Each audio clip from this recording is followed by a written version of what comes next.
I am inside the Kudankulam nuclear power plant, India's largest nuclear reactor. Work here has come to a complete halt because of an agitation by the local people. I have with me Dr. S.A. Bharadwaj, who has spent 4 decades in nuclear power and is a very high-level officer in the Nuclear Power Corporation of India Limited. Dr. Bharadwaj, how safe is this particular nuclear reactor where we are standing?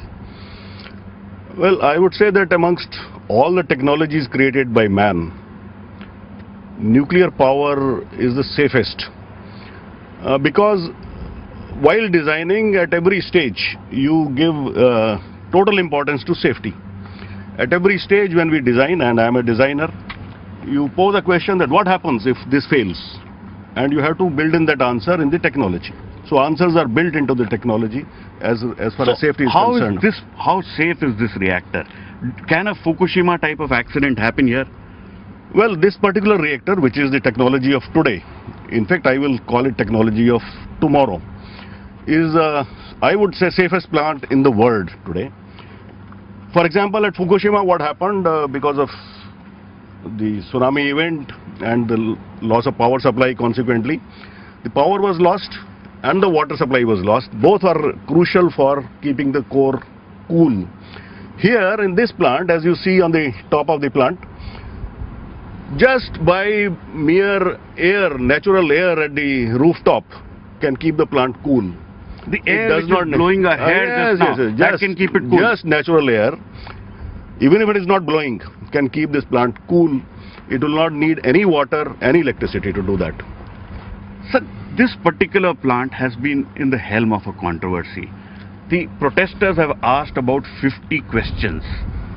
Is the Nuclear Power Corporation of India in a position to answer those questions with some authority? Well, I must first say that this is the safest plant, and this protest which has been going on is only revealing that we have not been effectively communicating to the people. We have not been able to communicate with the people, telling that how safe is this plant. So we have identified this gap area. There is absolutely no reason that we cannot answer questions on safety. Any question related to the safety of this plant can be answered. It will take time. It's a technology which is different than the usual. But the questions can be answered. We do not see any difficulty in answering the questions. I have come to this plant earlier. I can't see any worker here today. Earlier we used to see there were bustling several hundreds and thousands of workers here. 13,700 crore rupees the country has invested in this. Do you feel sad? What is going to happen to the plant? Well, I feel sad as an Indian, sad as part of the management of this company, which is a government company, that we are not able to proceed, and we were so close to producing electricity. Today the skilled workers have gone away and they may be getting jobs elsewhere, and we will have difficulty to even get them back here. It is going to delay the activities, which were very small activities, were balanced. So I am sad about the whole thing which has happened, but I would again repeat that there has been some gap in our communication which we have to plug, not in the safety. So this idling of the plant at the very last stage, where you had a hot run, now will it cause any harm to the plant? What is your understanding? You are a technologist, you are a mechanical engineer. To simplify the things, it is like when you go on a long vacation, what do you do your house before you leave the place? You try to clean your fridge, you try to dry it up, you stop the gas connection, you isolate the electrical connections, you switch off your TV and all equipment. Sometimes even the main switch you switch off. You also make sure that your neighbor once in a while drives your car so that the battery remains charged and the tires keep on rotating once in a while. So all those precautions. In such a big plant, there are many precautions. You just cannot lock it out and walk. You have to make sure we are on a sea coast, and the people living on the sea coast know that how damaging the chloride can be to the equipment here. To the stainless steel utensils in your kitchen, you know that you have to regularly keep them cleaned. The railings in your balcony have to be cleaned, otherwise it gets rusted. Same is true for this plant. So you have to monitor the chemistry, and we need large number of people just to monitor the chemistry of chloride content, of the water quality and so on in the plant. And then some critical equipment you must rotate at least once in a while, just like your car.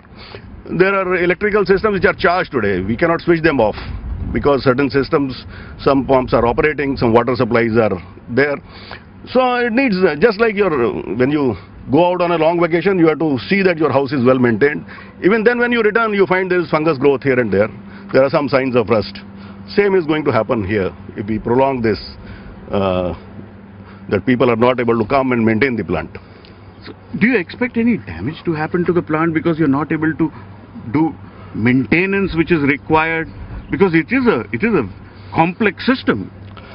Say, if this prolongs, yes, but even with this, whatever time period has elapsed, we'll have to now do extensive inspection of the plant, over and above what was required to be done after hot run, to make sure that this period of non-activity has not caused any concern. We'll have to do extensive inspection, but so far I find that it should not have done much damage because these processes are slow in nature.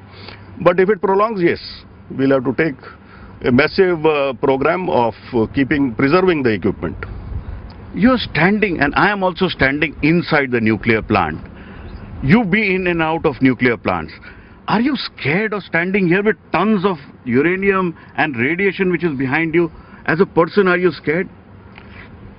Not at all, not at all. I have spent 40 years and I'm prepared to spend, in fact, I am going to spend my life now. I have realized that you need to educate the people. Educate the people that how safe is this technology. And I'm going to be here around. I am not at all scared because I know that when these plants operate in the normal conditions, there is absolutely no radiation. There is no impact outside. And when we talk of radiation also, I must, in fact, to simplify, state that it is just like temperature variation across a country. Similarly, nature has given us radiation everywhere and it varies from place to place.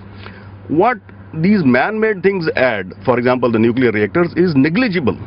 It is so negligible, it is saying that temperature, if a normal place was 25 and if you had put up a fire, it may become 25.001. It is negligible of that order. It is negligible. It is within the range in which we survive. The population of India particularly, in fact, we go out, the fields are even higher in the background. So we are very much within the natural background and it is harmless at all, totally. This non-starting of the plant, is it causing any financial loss? It is causing a financial loss. It is causing, number one, there's such a large investment which is not becoming productive. So there is obviously this direct financial loss of interest. There is some administrative costs which are being paid today. But more than that, we are not able to generate electricity. Forget about the revenue which will come out of the electricity. This electricity has a multiplier effect on the industry. The whole industry which could have grown, say in the total life of their industry 1 month earlier or 2 months earlier or 3 months earlier, will now get delayed. So it has a multiplier effect. In fact, the financial loss can be very large if you try to calculate this.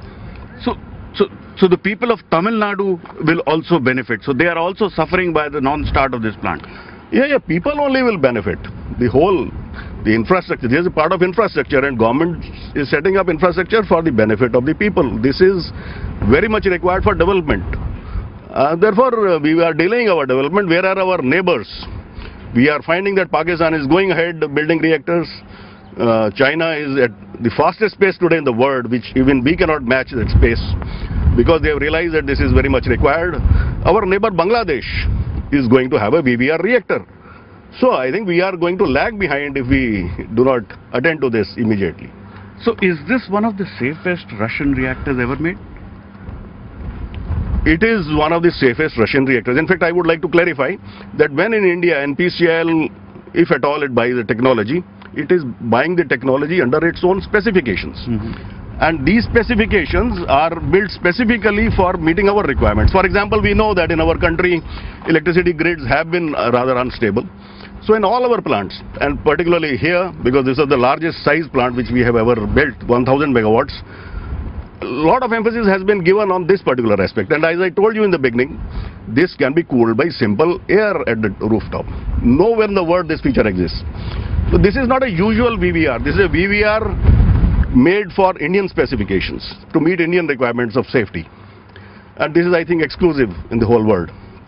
So that was Dr. S.A. Bharadwaj telling us that the nuclear reactor is safe and the electricity generated from this will not only benefit Tamil Nadu but also benefit the states of Karnataka, Pondicherry and the neighboring areas.